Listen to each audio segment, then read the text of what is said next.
सदगुरु की संतुष्टि ही शिष्य का मूल मंत्र होना चाहिए। गुरु सेवा के द्वारा मैं जितना संतुष्ट होता हूँ उतना ब्रह्मचर्य पालन के द्वारा भी संतुष्ट नहीं होता हूँ। गुरु कृपा ही जो है शिष्य का मूल मंत्र होना चाहिए।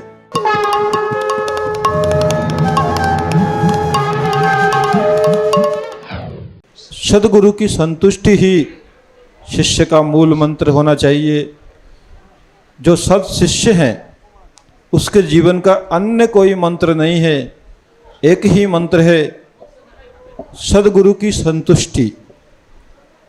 भगवान श्री कृष्ण स्वयं सुदामा जी को कहते हैं श्रीमद् भागवत के अंदर, नहम इज्जा प्रजातिभ्याम तपसा उपशमेन वा तुष्य इयम सर्वभूतात्मा गुरु शुश्रूषया जथा। जब सुदामा जी और भगवान श्री कृष्ण का मिलन होता है द्वारिकापुरी के अंदर, बहुत लंबे समय के बाद दोनों का मिलन होता है। उस समय दोनों में आपस में चर्चा हो रही है। सुदामा जी अपने जीवन के बारे में बता रहे हैं कि गुरुकुल से आने के बाद में कैसे मेरा विवाह हुआ, कितने बच्चे हुए, किस तरह मैंने जीवन काटा। भगवान कृष्ण भी बता रहे हैं किस तरह मैं द्वारिकापुरी में जो है 16,108 रानियों के साथ में रहता हूँ, कितना बड़ा वैभव है।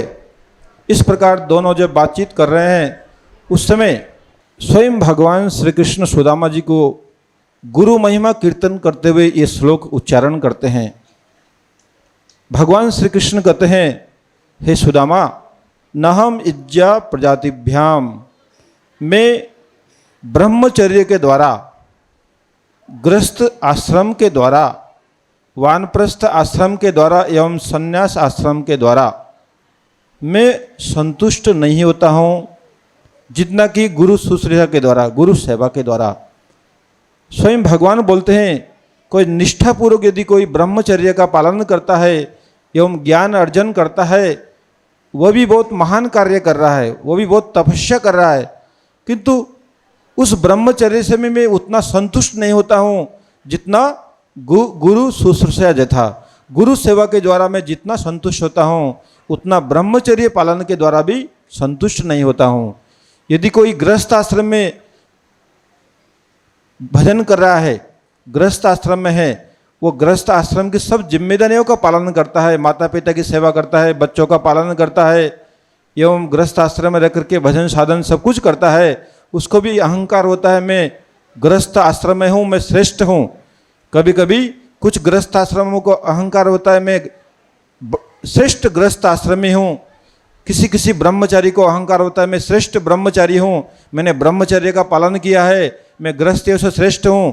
कभी कभी गृहस्थियों को अहंकार होता है मैं ब्रह्मचारियों से श्रेष्ठ हूँ, मैं सन्यासियों से श्रेष्ठ हूँ, क्योंकि ये लोग हम लोग के ऊपर डिपेंड करते हैं। इस प्रकार सबके अंदर एक न एक अहंकार होता है। तो भगवान श्री कृष्ण बोलते हैं, उस गृहस्थ आश्रम के अहंकार के द्वारा भी मुझे कोई प्राप्त नहीं कर सकता है, मुझे कोई संतुष्ट नहीं कर सकता है। किसी के अंदर वानप्रस्थ आश्रम का अहंकार होता है, वहाँ पर वो लोग भोग विलास को त्याग करके, अपने गृहस्थ आश्रम को त्याग करके किसी आश्रम में जाकर रहते हैं, कहीं वन में जाकर रहते हैं, तपस्या करते हैं, उनको भी थोड़ा अहंकार हो जाता है और उस अहंकार के वशीभूत उनका भी उतना जो है गुरु सेवा के प्रति भाव नहीं रहता है। कभी कभी सन्यासियों को अहंकार हो जाता है। इस प्रकार जो है भगवान श्री कृष्ण स्वयं सुदामा जी को बोलते हैं कि इनके द्वारा मैं उतना संतुष्ट नहीं होता हूँ जितना संतुष्ट मैं गुरु सेवा के द्वारा होता हूँ। और उद्धव जी भी भगवान श्री कृष्ण को कहते हैं, नैव उपयांति अपचितम कवेस्तवेश ब्रह्मा आयुषापि कृतम हृदमुद स्मरन्तः यो अंतर बहि तनुभृताम अशुभम विधुन्नन आचार्य चेत वपुषा स्वगतिम विनक्ति। स्वयं उद्धव जी भगवान श्री कृष्ण को बोलते हैं, हे प्रभु, कोई यदि ब्रह्मा के समान आयु भी लाभ करे, ब्रह्मा के समान कोई दीर्घायु लाभ करके भी यदि कोई निरंतर भगवान का गुणगान करते रहे, वो भगवान की कृपा का गुणगान शेष नहीं कर सकता है। क्योंकि भगवान जो है सदगुरु रूप में बाहर में आकर के जो कृपा करते हैं शिष्य के ऊपर, उसका कोई तुलना नहीं है। और जो अंतर्यामी रूप से बैठ करके हमको निरंतर प्रेरणा देते रहते हैं, ये अच्छा है, ये बुरा है।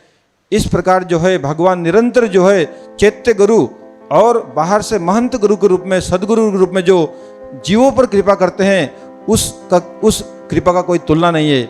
इस प्रकार जो है गुरु कृपा ही जो है शिष्य का मूल मंत्र होना चाहिए।